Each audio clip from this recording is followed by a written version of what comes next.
This is Talking Drupal, a weekly chat about web design and development from a group of people with one thing in common. We love Drupal. This is episode 493, Drupal Developer Survey. On today's show, we're talking about the Drupal Developer Survey, last year's results, and how it helps Drupal with our guest, Mike Richardson. We'll also cover HTMX as our module of the week. Welcome to Talking Drupal. Today, our guest is Mike Richardson. Mike helps promote Drupal by organizing community events, including last year's DrupalCon Singapore, and possibly this year's DrupalCon Asia. We'll see.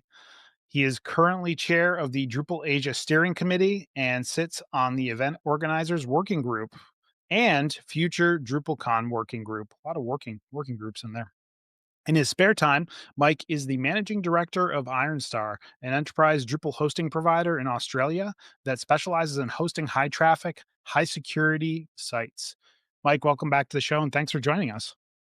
Thank you, John. It's wonderful to be back here. Thanks for having me.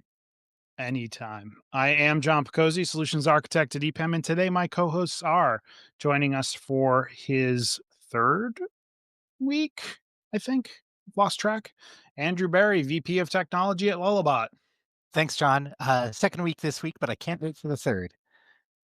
Sorry, counting is the hardest for us programmers. Fingers. I should have used my fingers.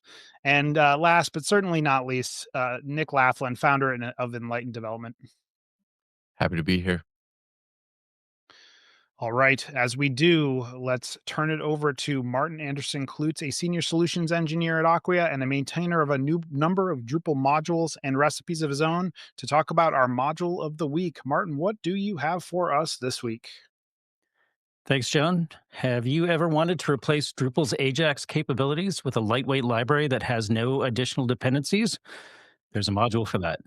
It's called HTMX, and it was created in May of 2023 by Wouters F. The recent releases are by Father Sean of Memorial Sloan Kettering Cancer Center.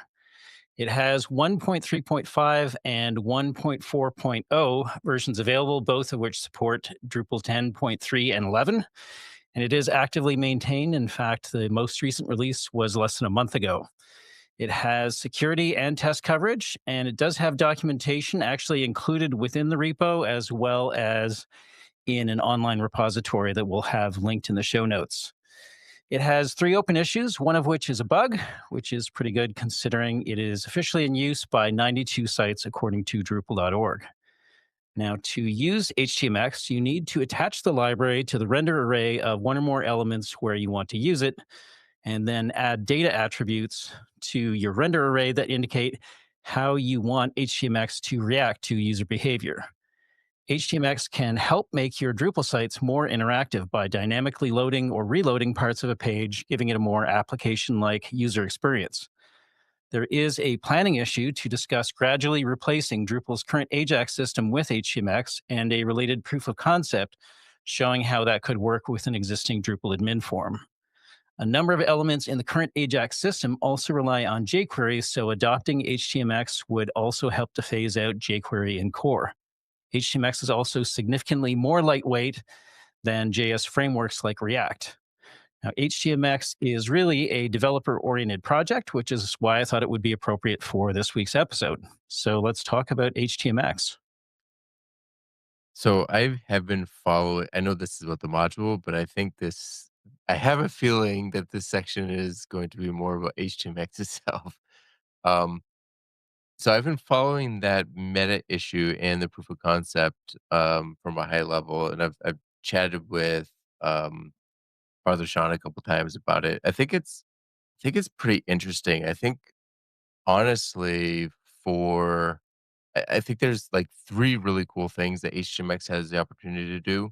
One is it kind of feels like it's going to be just an in-place replacement for most people. Like the idea is that however you're interacting with the Ajax system in Drupal, you're going to continue interacting with it. And instead of doing jQuery things, it's going to do HTMX things. So I think that that's pretty cool. The second big thing is something you mentioned, getting rid of jQuery in general is something that most of the web has been moving towards over the last few years. So that'd be nice.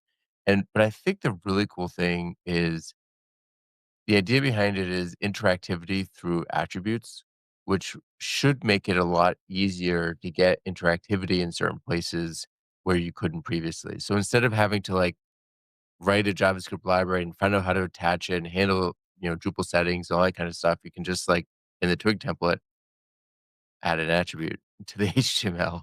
Um, or if we solve the issue with views and filtering, you could just rewrite a field on views and output some HTML with an attribute. So it's I think it's pretty powerful. Um, the other thing I'd want to point out about this that I think is pretty nice or really cool is the maintainer of HTMX, Carson Gross, found out about this initiative and jumped into the issue queue and jumped into Slack and offered his assistance and insight into helping Drupal adopt HTMX. And so I think a few people have really taken that on and have been working with him. It's going to be a long project. Let's not kid ourselves, but it's pretty exciting. Yeah, I think one of the comments I had seen in that issue that was talking about potentially moving over to HTMX in Drupal core was mentioning that the approach might be, rather than trying to have sort of a direct kind of under the hood swap, that effectively there would sort of deprecate the current ways of using Ajax and basically ask people to move their markup over to the new sort of HTMX standard. So from that standpoint, it sounds like it could be potentially even, multiple major releases of overlap before they would eventually phase out the older style notation. Yeah, because I imagine like we're not just talking about Drupal core here, right? Right? Because like, yes, Drupal core has Ajax. Yes, Drupal core uses jQuery. Yes, we could remove it from there, but there are also a ton of modules that rely on Core's Ajax and jQuery to do the things that they do. So, yeah, I imagine that you are probably spot on with that analysis, Martin, in the fact that like there's going to be a lot of overlap there. I wonder also like, and I assume like I don't know how they would go about doing this, but I imagine it would be similar to like, hey, let's turn it on as like an experimental module in Drupal core, right? And allow for it to replace the current system. But um I don't know. Or would it be more like an image library? I guess that's more of a question than a statement. Is like, would it Yeah. be like an image library where we're just replacing one with the other, or would it be actually have a module associated with it? There's a couple problems. One is um, if we take your analogy, the image library, like there's an API for interacting with image items, so really Mhm. having something under the hood is pretty easy. Whereas we do have an API for Ajax and Drupal, but it's not the same kind of API. I don't think it's more tightly coupled to the Yeah, implementation. So it's more I think maintaining both systems for everything is really out of the question. I think what really will happen is we'll replace, section A, autocomplete routes will be replaced with HTMX in version 11.3 or 11.2. And if you're using that in the future, you have to use that the other way is deprecated. But it's too much work to kind of do a one and done swap, I but see. it's also way too much work to maintain So it'd be kind of both like systems too. reverse as opposed to enabling HTMX, you'd actually go out and get like the Ajax or jQuery modules and apply them to your project to be able to keep using them. I don't even think it goes that far. It's just that if there's a change to the Ajax API, it'll be deprecated, you have to replace it. And then as soon as that deprecation period's up, it'll just be removed. Ooh, 'Cause yeah. that feels like a lot to me, but Eh, you know, I what mean, do I know? it's how Drupal does development for this kind of thing. So there is quite a bit of momentum there, some excitement. There's not a lot of JavaScript people in the Drupal community working on core at the moment. I mean, people have been trying to get rid of Backbone JS for 6 years now. So, uh, So if you're a JavaScript person and you wanna come and help us get out of our JavaScript hole, please feel free. yeah, people would very much appreciate your contribution there. I think have a Backbone was feeling used for the toolbar at the top, which is like on the way to getting out. So I can't think of any other systems that use Backbone. That is the only one, and that's one of the kind of like it's funny that the way that they're gonna get rid of Backbone is by replacing the toolbar entirely rather than just replacing Backbone. Yeah. I think it used to be used for contextual links or something too, but I think the primary place right now is toolbar. If only there were some sort of way to poll the community as to like what JavaScript, things they're using or not using. I No, wonder. nobody wants to use Backbone, just nobody has put the effort in to write the work, write the Yeah, JavaScript they need that to get rid of it. that was gonna be a segue into our. Oh, sorry. Continue. Well, Martin, as usual, thank you for bringing a very topical and enlightening module of the week. If folks wanted to suggest their own or just talk to you about fun modules, where could they do that? we are always happy to talk about interesting projects and potential candidates for Module of the Week in the Talking Drupal channel of Drupal Slack, or folks can reach out to me directly as ManClue on all of the Drupal and social channels. Wonderful. Thanks a lot. See you next week. Drupal Dev Days is coming to Leuven, Belgium on April 15th through the 18th. Joker's here to tell us about it. Join us for Drupal Developer Days 2025, happening from April 15th to 18th in Leuven, Belgium. This premier European event is a must attend for students and developers eager to deepen their expertise, engage with the community, and stay updated on the latest and greatest in Drupal. Enjoy our great lineup of speakers, including Dries Buitaert, James Abrams, and Christina Chumillas. Stick around for amazing social events such as a visit to the brewery of Stella Artois, a party, and the bar crawl. For those less into beers, we have a board games night, bouldering, kayaking, and city walks. Don't miss this opportunity to gain practical skills, insights, and connections to elevate your projects. Secure your ticket today at leuven2025.drupaldays.org. That's LEUVEN 2025.drupaldays.org. Thanks. I look forward to Drupal Dev Days in Belgium. I won't be attending, but I'm sure it's going to be lovely. All right, let's move on to our primary topic. Like we're gonna start off with the softball question here. What is the Drupal Developer Survey? That's a great question, John. Thanks for asking. The Drupal Developer Survey is a global survey of Drupal developers everywhere in the world, asking them about the tools they use, how they work, where they work, and how they feel about the future of the project. We try to get as much data as we can without taking up too much time in the survey about things like nationality, language, contribution, who they host with, and more as we can. As someone who runs a Drupal hosting company, I really liked the survey when it started because it gave me insight into the sort of tools that I could build for customers and customers being Drupal developers and if they'd find it valuable. And I know that other hosting providers, other tool providers like Randy Fay building DDev, and the DA and the core contribution team also find some insight in that.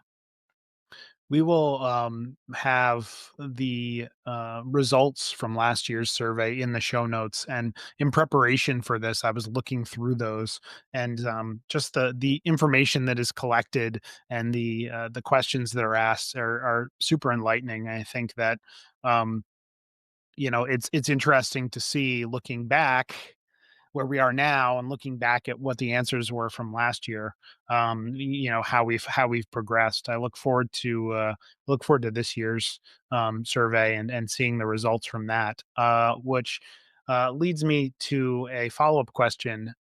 When is the Drupal Developer Survey happening? It is out now. By the time this goes to air, at least I hope. So it officially will launch on the 16th of March. So you can go to, well, we'll put it in the show notes, I assume, but you can go to ironstar.io/dev survey 25, and that'll link you directly to the survey. Um, yeah. And is this like an annual survey? Is it, do you tie it to, Drupal events or anything like that? How do you sort of schedule it throughout the year? I try to time it around the North American DrupalCon. Um, it's heavily dependent on what I've got going on in my life, unfortunately, but I try to aim for something around April with the results coming out in May. So in that sort of first half of the year. Okay. The most scientifically rigorous survey methodology to be based off of your own personal calendar. Yeah. So the survey has been going on for quite a while. And if I understand correctly, you have only relatively recently taken over kind of shepherding it. What can you tell us a little bit about the origin story? Where did the survey start? Yeah, it was started in 2018 by Jeff Geerling and Chris Urban. So I was only really a fledgling in my Drupal career when they started the survey. But they ran it in 2018, 2019, and 2020. Both Chris and Jeff they're no longer working daily with Drupal. Um, so it didn't run in 2021 and 2022, which I really missed because it was one of my favorite things of the year is sort of seeing that data and that analysis. So I reached out to them in early 2023 and said, "Hey, would you mind if I restarted the survey and started doing it again?" And they were very kind to agree. So I've been doing that, in 23, 24, and now in 25.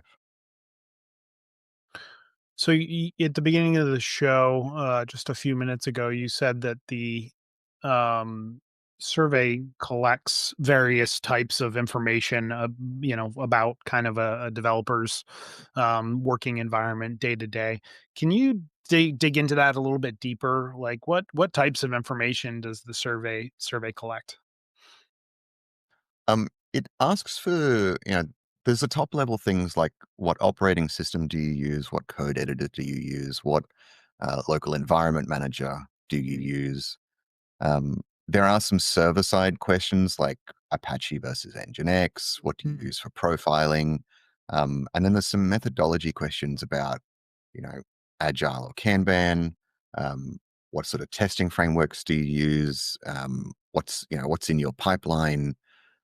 We'd asked questions last year about like what's your security security tooling look like. So we try to get as broad of a look as we can. And now, of course, we ask about AI and AI Mhm. usage as well. And in last year's results, specifically just for last year, we asked about headless and decouple and what tools people are using for that, and Mhm. if they're having a good time with it or not. How would you rate your headless journey? Good, bad, indifferent? Yeah, So very strong opinions. eh, I bet they were both sides of the spectrum there. Um, so it sounds like every year the questions change a little bit to kind of the current landscape. Is that fair to say? I've been trying. It's only been 2 years so far, but I've been trying to get something new in there every year to sort of focus on a particular area. So like 2023, we specifically looked at like what's your Docker expertise and how familiar are you with Docker? Do you like Docker? Do you use something other than Docker for containerization? Last year was decoupled, like I mentioned. This year's going to be a little bit more about recommendations. So rather than just saying, what tools do you use? It's more a case of, um, do you like this tool? Would you recommend this tool or would you not recommend this tool? Mm, But there's also like a lot of the questions, we try to keep it the same, because that year over year comparison, I think, is where some of the most incredible insight comes from. Like when you can see something like, DDEV's shift in popularity as a result of becoming the official tool, kind of, I think, endorses that decision to make it the officially recommended tool. If that had happened and no one adopted it, then it would be a different signal, in my mind. So I try to sprinkle in new stuff. Um, and it all comes down to like what I think will be interesting at the time, but also try to keep some of the same stuff in there as well. I'm curious, do you ever look at other surveys like the Stack Overflow Developer Survey for inspiration, or are you actually like avoiding those and trying to not let your perceptions be pushed in one way or another by what they have? I try to avoid them because they're really, really good. Like they do an absolutely fantastic job, especially with the way they present the data. And I always look at it going, man, I wish I had a budget for this. But it like when I restarted it in 2023, um, it was mostly the goal was to make sure it was consistent with the 2020 and earlier surveys, so that we could draw that line and say, right, well, how have things changed in the 3 years since the last time the survey ran? There is I do look at other surveys and I do try to get a sense of like, oh, that's a good question, or that's a good approach. But mostly, again, it's just trying to keep that consistency year over year, because that's where most of the value comes from. And what were some of the most interesting or surprising statistics that came out of the survey last year? I built a list for this one. You're gonna have to time box me because I'm gonna run away. Because for me No, dive personally, I in. love doing this stuff. Yeah, There. this is the one I was most interested in. So let's go. Yeah. All right, sweet. So I have a bit of a bend on this where I really want to advocate for non-English speakers who use Drupal. Most of the resources we have are in English. And if you speak English as a second language, or perhaps not even very well at all, that can really add to the struggle. So really interesting stuff I found for last year was we speak 43 different languages at work, and nearly a third of all workplaces don't speak English at all. Um, so, as I mentioned, there's this huge international community of Drupal developers who don't really speak English, even though most of the resources they need are. Um, Next was most new users were coming out of Japan. There was as part of the survey, we asked, like, how long have you been working with Drupal? And for Japan, it was like 29% of all Drupal developers with less than 3 years experience were coming out of Japan. The next closest was India, with something like 14 or 15%. And then it was a pretty even spread throughout the rest of the world. So that I thought was really, really interesting. I didn't expect that. But there's a good growing Drupal community in Japan, that's been really exciting. Most Drupal devs work in agencies. Like 80% of Drupal devs work in agencies and 20% work client side, which was much higher than I expected. 25% of respondents contribute to Drupal core, and 20% contribute financially, either by attending Drupal cons or by being DA members. And we talked about headless before. My favorite is just about everyone who has used Gatsby for decoupled Drupal didn't enjoy it. And I say, oh, John's got a Gatsby shirt on. I'm in trouble. Well, no, I was like, I put the shirt on this morning. I was like, oh, this is vintage, or soon will be vintage. Sorry. There, a lot of that sentiment for like, what do you like to use for headless was, like, as you'd expect, it really depends on the job. It depends on what my needs are. These are the tools I prefer, but I won't always use them, except Gatsby, which So, was question. an exquisite pain was one person's description of it. Yeah. That I mean, I don't know. That feels like that ship has sailed. I wanted to go back for a second to before we continue to the question, to the what you said earlier, about 20%, I think, of respondents supported Drupal financially, right? Yeah. Um, does the survey have any differentiator as to, like, respondents' direct financial contribution to Drupal versus respondents' companies' financial contribution to Drupal? Um, I No, it was a simple. So there's a question about contribution, which is, do you contribute modules? Do you contribute to core? Do you Okay. contribute documentation? Do you contribute financially? So there is an element of like, what do you think is a financial contribution? Yep. And, Okay. I don't, yeah, it may be that some people are like, well, my company contributes, so I've contributed financially. Yeah. But hopefully that sort of comes out in the wash.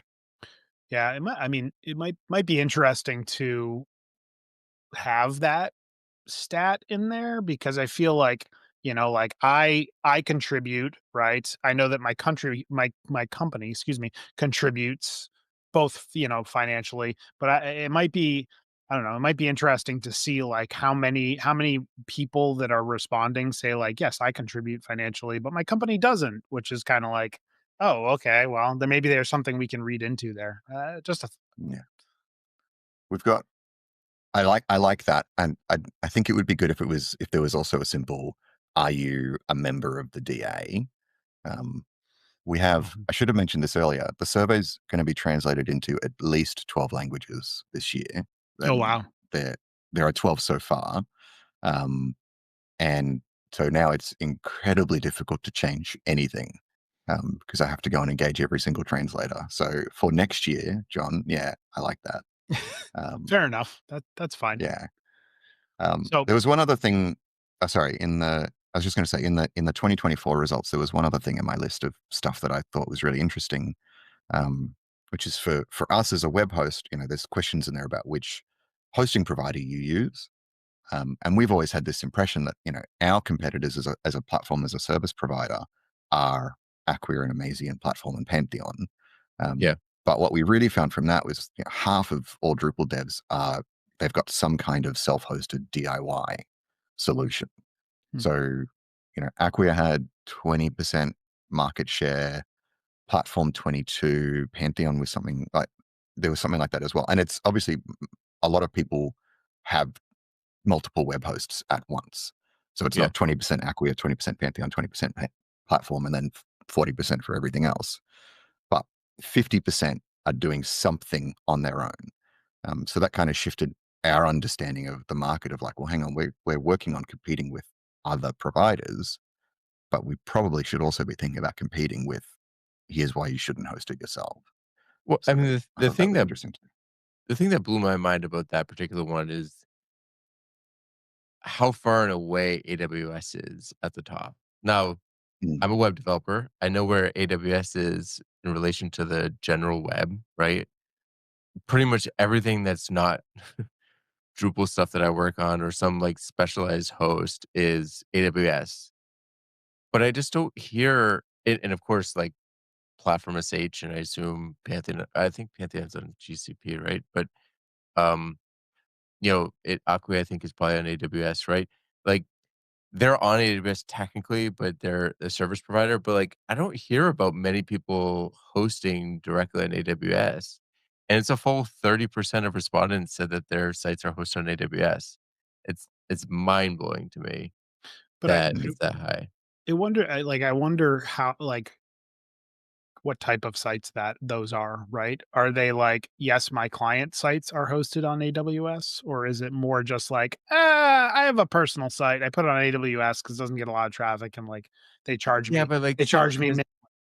yeah, but it's not hard, but it's a pain to set up a Drupal site. It's a little bit of a pain to set up a Drupal site on. I feel like Aurora is not super well supported by AWS. Like it's there because people expect MySQL, but they put their time and money into like DynamoDB and things like that. They don't put their time and money into the services that Drupal generally needs.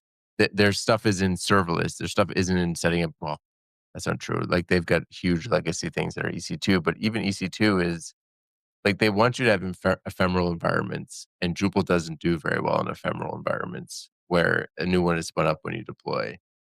I wonder if, and maybe this is something you can do for the new survey if you didn't already, because I did fill this out, but I don't remember because it was a year ago. I wonder if some people are saying they're hosted on AWS because they're on platform, and the platform environment they chose is on AWS, or they're on Acquia and they know Acquia is on AWS. So they're checking both of them, even though they're not really hosting directly on AWS themselves. I think wonder if there's a way to. there probably is a bit of that. Um, I I hope it's not a lot of that. But there will be some people who are like, oh, okay, well, I'm on Acquia and Acquia is on AWS, so I'll tick yes for both. Yeah. But I think my kind of read on it, and for folks listening, the stats we're talking about here is AWS is 33%, Acquia is 35%, Pantheon's 32%, Platform's 22%, and Azure is 13%. Those are the top five. I think in my mind, it's probably because 80% of people work in agencies. For a lot of those agency builds, it's going to be the client who gets to decide or who dictates where it's going to be hosted. The client will say, we've got a relationship with Microsoft. You're going to build this on Azure. And the agency's going to say, well, okay, if you really want us to. Yeah. But yeah, AWS is high, but that's probably, Nick, I think it's probably representative of overall market share. Like if you put GCP, AWS, and Azure next to each other, and GCP's down there at 7%, I think that will probably match that balance. I don't know for sure, but that's my guess. Possible. I also think for a lot of our Go ahead. customers, like we see, I'd say a fairly even split between Acquia and Pantheon and, managing it on AWS. And these are all US based customers. But for the ones who are on AWS, often their Drupal footprint, even if we think of it as large, it is so small compared to their overall AWS spend that they don't want to go and negotiate a new contract with Acquia or Pantheon or whatever. They're like, well, AWS should be able to do this, and it can, right? But in these very large enterprises where you've got Drupal talking to serverless apps and working with all these other applications they've built on AWS, they certainly enjoy being able to simplify their networking and their security configuration by having it all in the same cloud hosting platform. So, question about that, right? Because typically my sales pitch, and I don't want to go too far afield here, but typically my sales pitch for Acquia or some other Salesforce hosted Drupal hosting provider is like, hey, they're managing the AWS infrastructure, they're taking care of the security, they're taking care of the support, they're taking care of everything. So the question, Andrew, for you, I guess, is are these companies typically that have their own kind of AWS engineers and people to handle that stuff internally, or are you Lullabot doing that for them? Like, how does that come Yeah, so manifest? I mean, we certainly have people at Lullabot who have those skills, but it's not a service we offer, right? Right. Okay. Um, so uh, the companies who we work with who are using AWS directly, they generally have good size. The smallest companies who are self-hosting on AWS have at least 5 to 10 dedicated engineers managing it, right? And I'll definitely Got it. say the projects we've had where they were on AWS and they had less than that, maybe they only had a half-time person or one other person, they had a lot of trouble with it, right? A lot of outages and downtime and so on, and they ended up moving to a managed host for all those reasons you were discussing. Yep. Okay. So there's your 30%, Nick. There are people that already have AWS resources in house that are like, I don't want to go pay X, Y, or Z hosting vendor for another setup. I'm just going to have my guys do it, and I'm already paying them to manage our AWS stuff. Yeah. So that is that's valuable insight right there.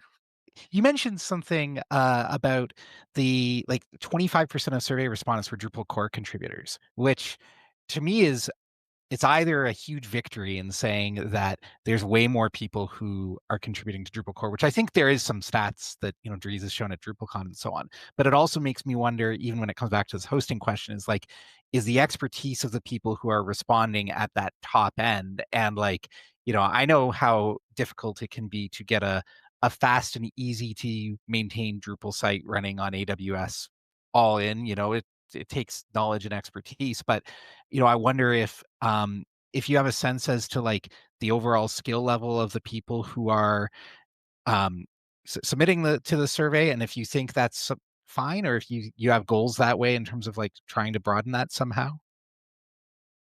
Yeah, reach is really hard. It tends to be, I think, that people who are, there's a lot of Drupal devs who are connected to the community, and they'll see they'll see things on Twitter, they'll see things on Slack, and they'll see things through the DA newsletter when we try to promote the survey, where they'll be like, oh yeah, okay, well, I'm a Drupal developer, I want to share the results. And they've already got that contribution mindset. If you've already got a contribution mindset, you are naturally inclined to answer a survey about your Drupal developer experience.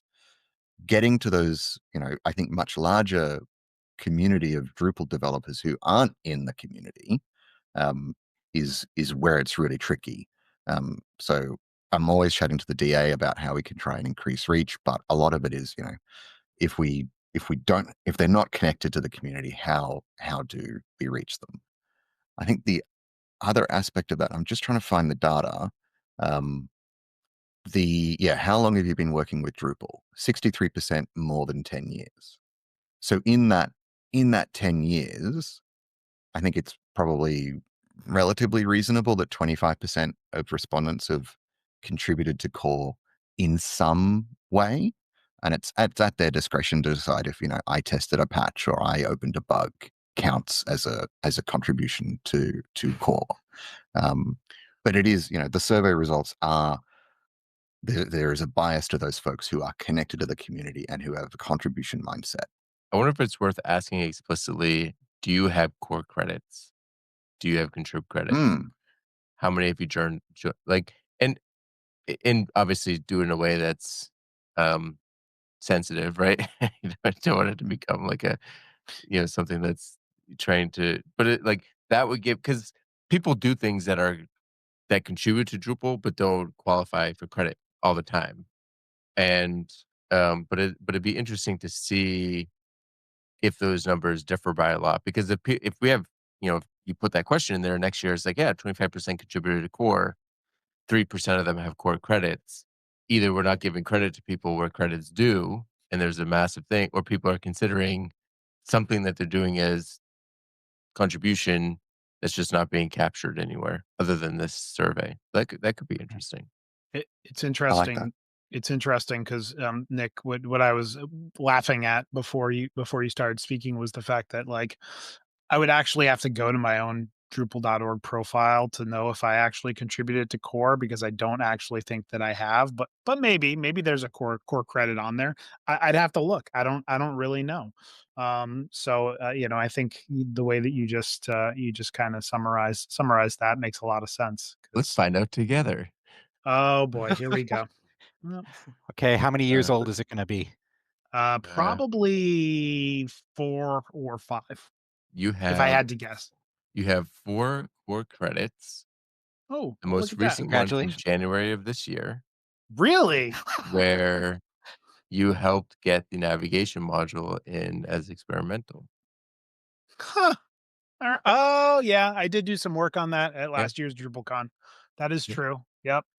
Hey, listen, folks, that just goes to prove Contrib Day at DrupalCon, very, very beneficial to your Drupal.org credits.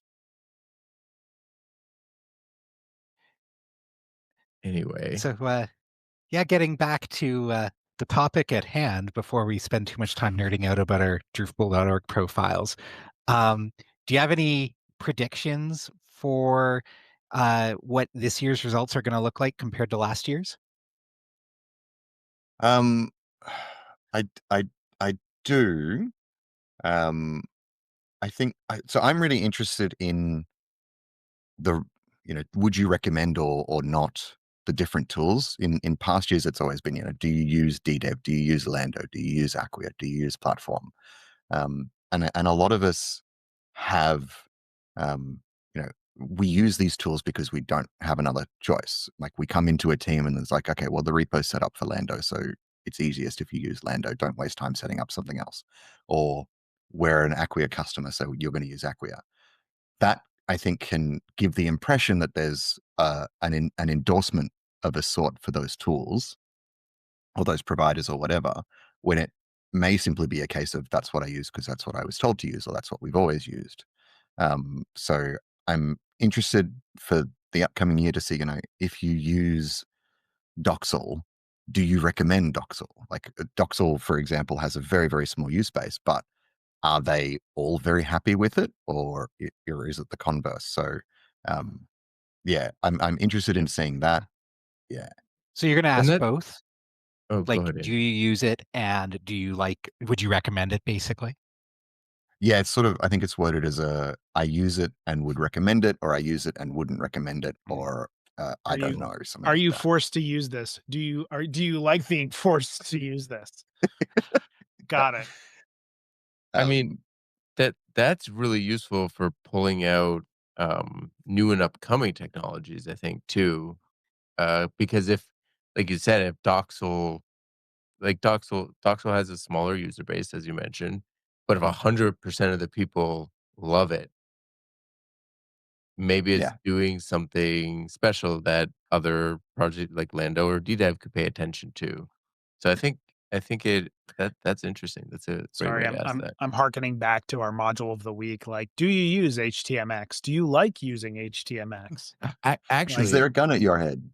actually, Carson, the maintainer and creator of HTMX, did something that I think is really interesting, which is I think it was either a blog post or a talk. I'll find it for the show notes. But he did a talk, whatever it was, titled something like HTMX sucks and you should never use it. And then he went through and talked about any and all of the architectural shortcomings of HTMX. And his point was basically like, hey, obviously, I think HTMX is great. I spend a great deal of time maintaining it and putting it out, but you have to be realistic about gaps and things. Like, you don't want somebody using HTMX for a use case that it just absolutely is not suited for, or something that's important for them that they just don't have covered or is on the roadmap or something. So it's a really interesting, I think it's a blog post. It's a really interesting blog post talking about, you know, from a fairly critical side, all the things that are wrong with it. And I think it's a good way to think about life, like, when you're using something like, "Hey," or you're building something like, "Hey, what's missing here? What's something that somebody should consider?" and Um, that is I think that's actually brilliant. a fabulous segue into our next question.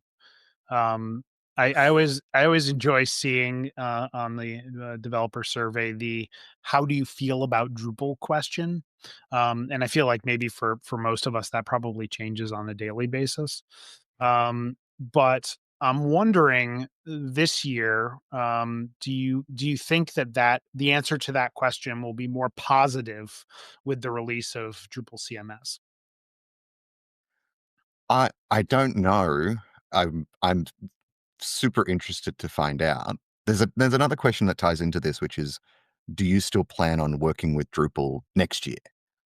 To sort of get that okay. sentiment of, are you thinking of leaving? Um, and that, the folks who are like the I am leaving is like less than 1% of respondents, which is great. Whether or not they actually leave is another matter. Um, and then the I'm not sure is sort of 5 to 9%. But the vast majority still plan to continue working with Drupal. Um, the how do you feel about the future of Drupal question last year, 80% said I feel positive, 13% said I don't feel positive, and about 7% had no opinion. So it will be really interesting to see what Drupal developers think about Drupal now with all the work that's gone into Drupal CMS.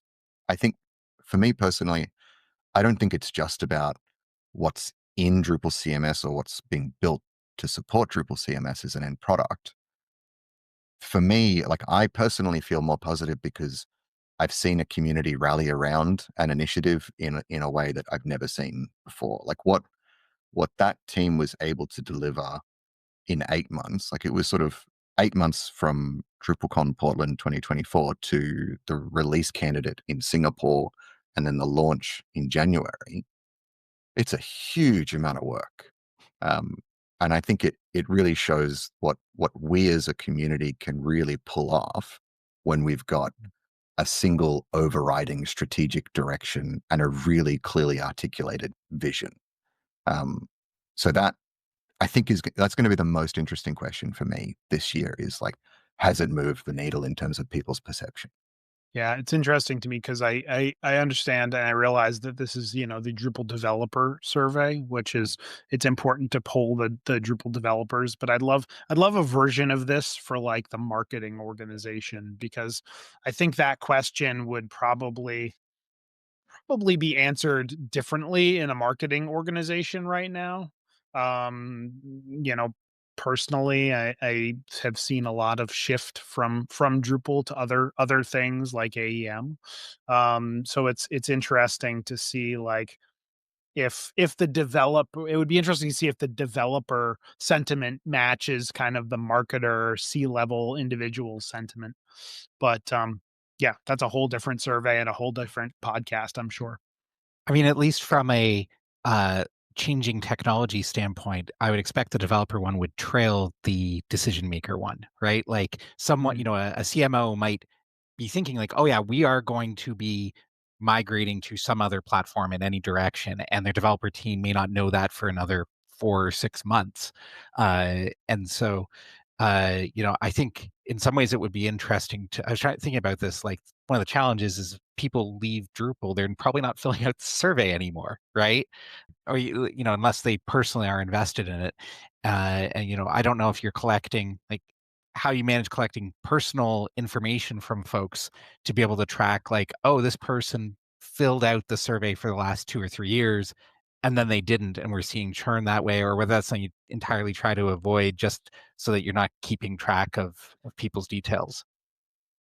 It Yeah, the only personal information we ask for is people's email address, which is entirely optional, and it's just there so that when the results are out, we can email them, and when next year's survey comes out, we can make sure that they know. But I think, and I've got no data to be sure of this by the very nature of what it is. I think there are folks who one year will say, "Yeah, I don't mind sharing my email address," and the next year we'll still do the survey, but we'll say, I don't want to share my email address. Who's this guy? I don't know." So it could be interesting, but it could also be, I think, misleading pretty easily. Um, I think the idea of, so yeah, like an exit interview for Drupal developers would be really interesting. Of like, why have you decided to leave the platform?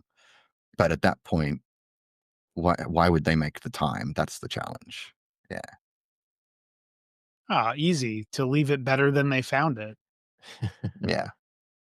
The other thing, just really quickly, so I run another survey which I delivered just last night, around DrupalCon Asia and around Drupal South here in Australia. That is part of the CEO dinner, or we call it the agency leaders dinner. So we get all of the different agency heads and hosts in the region. We had about 30 people last night. We catch up for dinner, and before the dinner, I do a survey of the room of like, where are your customers? What are their sentiments? Is your business growing? All that sort Mm. of stuff. It's a much smaller survey, and it's we get to have drinks while we talk about the results, which is always fun. Um, and I do think there's insights through that survey that can be useful. And I share the results with the DA, and the guys in Europe, they do a CEO dinner, which is really, really similar. So there is a bit of that effort to be like, what is the market sentiment? Where is the market going? Those results are really interesting at the moment with everything that's going on in the world. But I think you know, a marketer's survey or an end user's survey, even like if you could get those embedded into Drupal itself, where you log in as an admin, as a content author, for example, and it's like, hey, tell us about your content authoring experience. I think that would be really, really cool.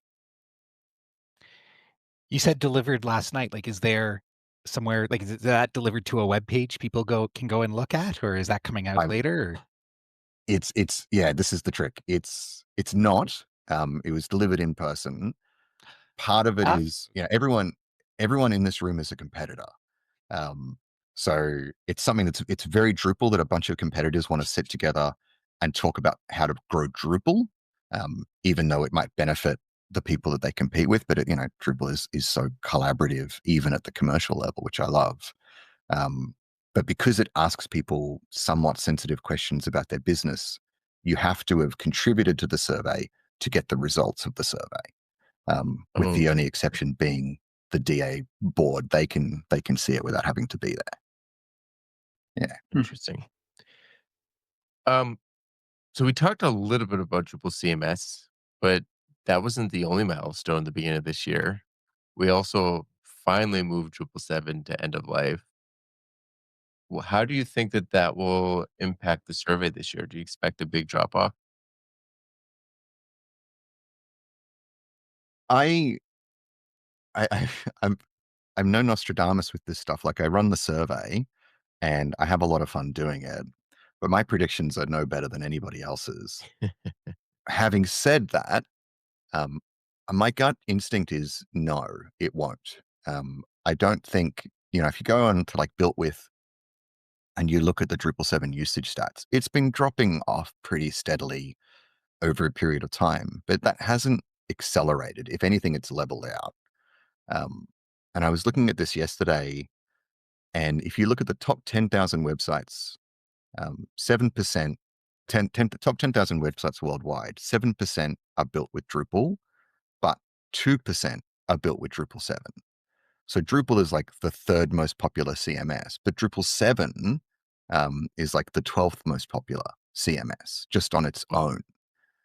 So there's still, half of all Drupal installations are still Drupal 7 out there if you look at the core usage statistics. So I think it's around, it's gonna be there for quite a while, and there's quite a few companies who have stepped up to say we'll support Drupal 7. Yeah. So I think that might have changed some of the incentive because people can now buy a support plan if they want. But I'd love to know, and this is a good one for next year. If you still use Drupal 7, are you buying a support plan or are you hoping for the best? Yeah. Yeah. I think it's great that I think it's great that we've sort of moved on. But I think there's still a lot of people who are, for better or worse, sticking with it. Just two quick things. One minor correction: Drupal 7 is no longer 50%. Actually, it Drupal 8 plus cracked 50% about a while back. If you look at the core statistics, 7's at 250 and Total's at 735 right now. So about 30%. So it's been going down. Oh, okay. All But right. but I was one of the things I'm very interested in. You get a lot of results. I think you get like 650-ish. You get 650-ish last year, give or take. Yeah. One person reported a Drupal 4 site. A couple people reported Drupal 5. Can you add an option that if somebody gives a response where they say that you ask them like what website? I want to see a currently functioning Drupal 4 site. I it, I feel like it belongs in a museum. I will go back. If that person left their email address in last year's results, I will reach out to them and say, "Hey, can we talk about it? Can we share it? Because that belongs in a museum." Yeah, and maybe introduce us because hey, maybe that'd be a fun little. We can get some people still supporting Drupal 4 and Drupal 5 sites on a show and just do a round robin. Why? I love it. Yeah, obviously in a very non-shameful way, but yeah, Oh yeah. yeah. No, What I just led They're you want to they're like this also situation? how they're do you also get running PHP? those sites on a Windows XP Well, maybe because environment. like PHP version, like you're gonna what's that like 5.4 or something? Like yeah, so many questions and so much curiosity. I would love to have them on, but anyway, I wouldn't be surprised if a lot of them are actually really big websites where they took Drupal at that time and just forked it, right? Like yeah, I've known some customers who have basically, once it goes end of life, just treat the whole code base as if it's their own. Mhm. And which is a whole nother that could be another great reason to have them on. Ask them about what it's like to steadily upgrade an application from, PHP 4, PHP 5, presumably to 8. yeah. Yeah, I could also see it being like an intranet or something where it's still technically Drupal 4, but it's not publicly accessible, and so they're really not concerned about, you know, any compromise or Does anything. does that then make it like hey, we've taken this open source thing and now we've made it proprietary because we've No? just like picked it up and like made it our own? Like, I don't know. Never mind. We can move on. But I'm like, what? Yes, we I, should talk to those people and understand the why. yeah, I think like just a general call out to your listeners if you've got a Drupal 4 site or maybe earlier. Um, I'd love to That'd be listen nice. to that episode. I think You that'd be great. you should jump into Drupal Slack, the Talking Drupal channel, and reach out to us because we'd love to talk about why that is. Another part around the Drupal versions is I was actually really surprised to see. I scrolled and so I don't have it, but I think it was like 30%, maybe even higher, of people were saying that they use Drupal for personal use or at home. And I'll certainly say amongst the people I know, I'm one of them. There was a time when I had a Drupal blog, right? Running, I guess it was Drupal 5 at the time.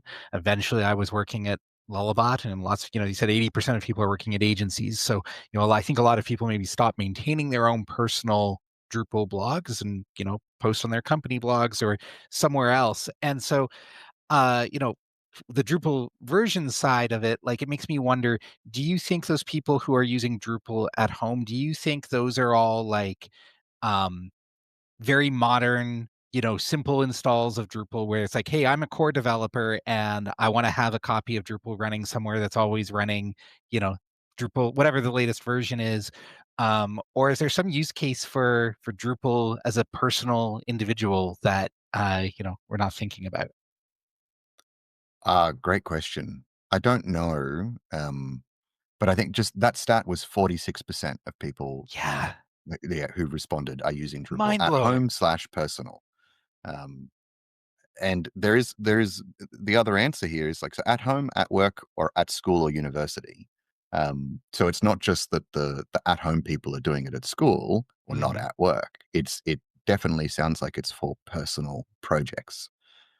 My my instinct is going to be that maybe those at-home personal projects are like the Drupal 6 sites and the Drupal 5 sites where they're just like, "Oh, I built this, I built my resume site 10 years ago, and it's still there, and I never get time to upgrade it." That's what I would think, but yeah, 46% is huge. Are you guys telling me that I'm the only one that runs a Drupal website for my personal website? That's well, it's Drupal 10 right now, but that's only because there are a couple modules I'm waiting to support Drupal 11. But like, no, nobody else does that. I'm I'm not sure if you're entirely alone, but Clearly maybe I not. shouldn't There are say. Yeah. 47% of people that responded that are using Yeah. it for personal or home Yeah. type websites. So Just talking about versions, the other thing I found really interesting, and this is a bit prideful for me to say this, but Australia, my home country, came out at the top of the like fastest Drupal 11 adoption at the time, which I That's thought something to be like proud of. we punch above our weight, which I love to see, cutting edge down right? there. Yeah, I or like it. reckless maybe because I'm not even sure it was out of beta at that point. Oh yeah, Drupal 11 at the time of writing Drupal 11 is not released. Um, so yeah, we were pretty keen to check that out. Seems all right. Seems fine. Mm. So taking a look back at the development of Drupal sites, and I guess in some ways of Drupal itself, do you think we're going to see an increase in DDEV usage this year?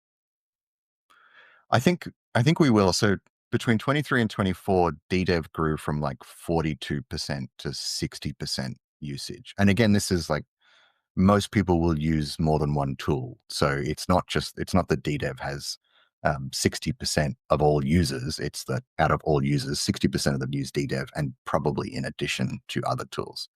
The cross pollination, if you will, of like devs who use 2 or 3 or 4 or 5 even local environment managers is actually really, really common.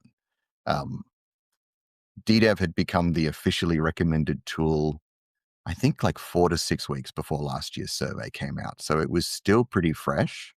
And it's hard to say if that bump from 42 to 60% all happened in that last 6 weeks where everyone was like, okay, let's take a look at it, or if it had naturally been going in that direction anyway. Um, but my, you know, my earlier caveat of like, I'm not very good at predicting this stuff just on reporting on it, but I wouldn't be surprised if like 80% of Drupal devs are out there using DDEV. Okay. But I'm more interested this year in seeing, what percentage of them would recommend it, as compared to other tools. Like, not which one is most popular or not which one is most widely used, but which one people enjoy using the most. I think is where for me it's going to be most interesting. I would recommend it. 2 thumbs up. So I actually wanted to chat about something that you just mentioned because it's something I've noticed, which is for a lot of these questions, if you total everything up, it's far above 100%. Yes. How and why is that possible? Because people Because can it's answer. I I'll let I Mike yeah, answer, but yeah, I know I'll the see answer. if I'm It's a right leading here. Go question, ahead. John. Go ahead, Mike. yeah, yeah. It's because you can answer you can give more than one answer. So, if you've got 100 developers and, 60 of them use DDev and 80 of them use Lando and 20 of them use Doxel, you're already at over 100%. So that's sort of how it comes down. And almost all of these questions you can list multiple. So when, if people are kind enough to go and look at last year's results or keep an eye out for this year's results when they come out, do just keep that in mind, that it's not market share, it's just usage. And it's like that for, I think, every question: editors, operating systems, um, methodologies, testing frameworks, profilers. Everything is what percentage of people use this, not in exclusion of anything else. So, Mike, you talked earlier about there are going to be more AI related questions in this year's survey. It sounded like you said maybe less headless questions, which makes complete sense to me. I'm wondering, like the AI questions, are we gonna get questions on like, are you using AI? If so, which services are you using? Like, how are you typically using these AI tools? Like, I guess how in depth are the AI questions going to be? Good question, John. Thank you. I think so. There's two aspects that we try to look at with the AI questions. One is, what do you use? And again, with this year's bias, like, do you recommend it? I think, and then it's a question of, what do you use it for? Are you just using it to do simple development? Are you using it for strategy? Are you using it to design outcomes? What did we have? Yeah. Are you using it for code completion, blocks or boilerplate, diagnosis and problem solving? Are you integrating it with your Drupal site for your end users? Like, are you providing chatbots? Are you doing things with the AI module where content authors can play with it, a la Drupal CMS? Mhm. Um, so I think, like, it was a huge number of people last year who were just using it for code completion, with something like Copilot, for example, and very, very few that were using it for anything else. I think there were only 3 people who were integrating it with Drupal sites, like, so that their end users could use it. So I'm really interested to see how that's adopted. The AI tooling in Drupal has gotten, vastly more mature in the last year. It's not to say it wasn't mature to begin with, but it was new. Now it's had time, it's got support for multiple different LLMs. So I think that will be really interesting. It will be also really interesting to see, last year, ChatGPT just dominated the market. ChatGPT and Copilot were, if you used AI, you were probably using those. I Yeah. will be really interested to see, how is Claude doing. We use Claude; it's fantastic. Um, how much adoption DeepSeek actually got in the end, versus how many people just played with it, how many people are using it, um, and other tools like Gemini and Perplexity. And so it'll be really interesting to see how that market shifts, because it feels like every time there's a new model, a lot of people just gravitate to it. If it's a game changer, then it's like, well, the last tool is just rubbish now. Like, I don't want to use that at all because this new tool is 20% more accurate. Um, yeah. The results in the security questions were interesting, and you mentioned in the last survey that there was a drop in the reported uses of most security related tools, and you actually, I think you said you were disappointed in seeing that. Now that you've had sort of time past that and so on, is there anything you think that will cause that to change in the next year? Is there anything that you saw that maybe other hosting providers were doing or changing where it's like, oh, they weren't really dropping their security posture. They were just doing it differently in a way we weren't asking about? Yeah, it's a great question, and I don't really know. It was disappointing on the surface of it. So just to give listeners a little bit of context, do you use antivirus in your hosting provider? Dropped from 29% to 27%. Do you use a firewall or VPN for SSH? Dropped from 58 to 54%.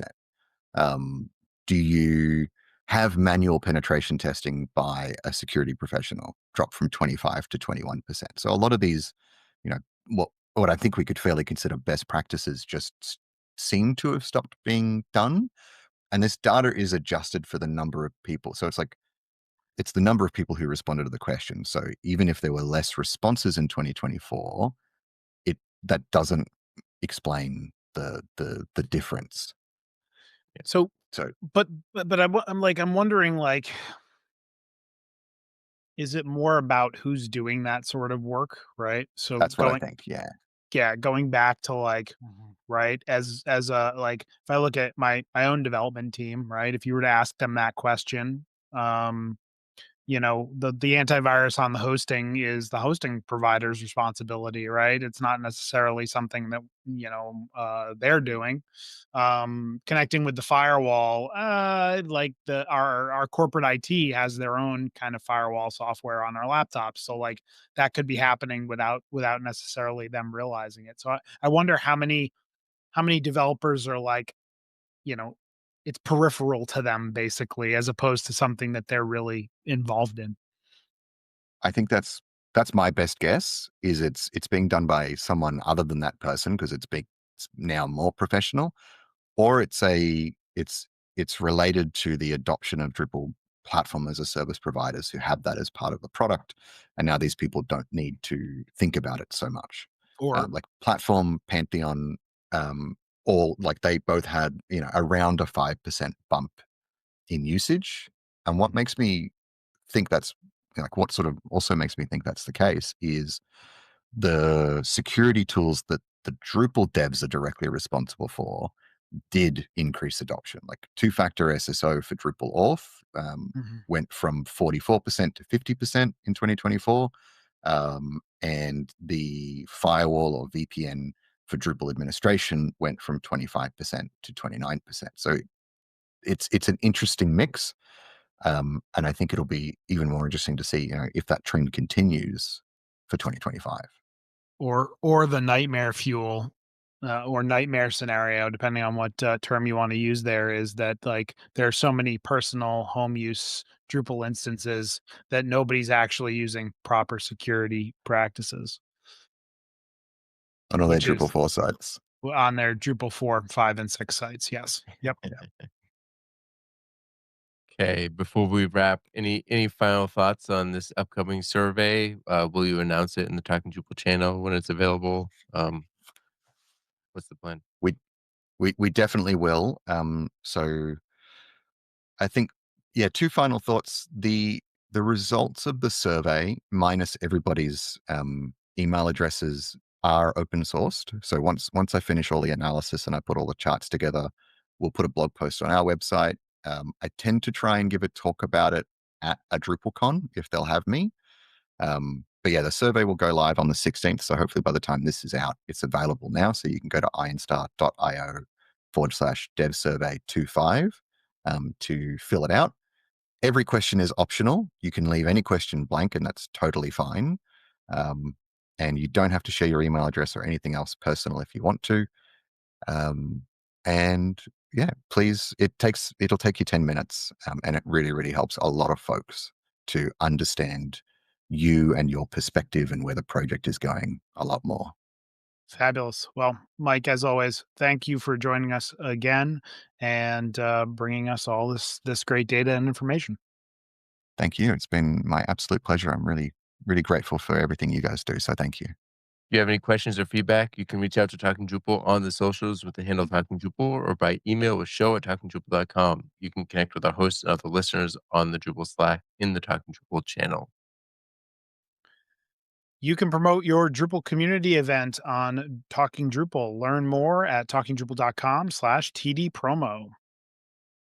Get the Talking Drupal newsletter to learn more about our guest host, show news, upcoming shows, and much more. You can sign up for the newsletter at talkingdrupal.com/newsletter. And thank you, patrons, for supporting Talking Drupal. Your support is greatly appreciated. You can learn more about becoming a patron at talkingdrupal.com and choosing that Become a Patron button in the sidebar. All right, folks, as we get to the end of our show here, Mike, if folks wanted to get a hold of you, how best could they do that? The easiest way is to find me on Drupal Slack. My handle is Richo, Richo. Or look for me on LinkedIn, I guess, Mike Richardson. I'm not big on social media, so Slack is the preference. There you go. Andrew, what about you? Yeah, for me, you can reach me as Deviant Integral on the Drupal.community Mastodon instance, or if you want more to do chat, you can find me in the same name on Drupal Slack. There you go. Nick Laughlin. You can find me online pretty much everywhere at Nixman, Nicxvan. And I'm John Picozzi. You can find me personally at picozzi.com or on the social media and Drupal.org at John Picozzi. And if you want to find out more about EPAM, you can type in epam.com. And if you've enjoyed listening, we've enjoyed talking. See you guys next week.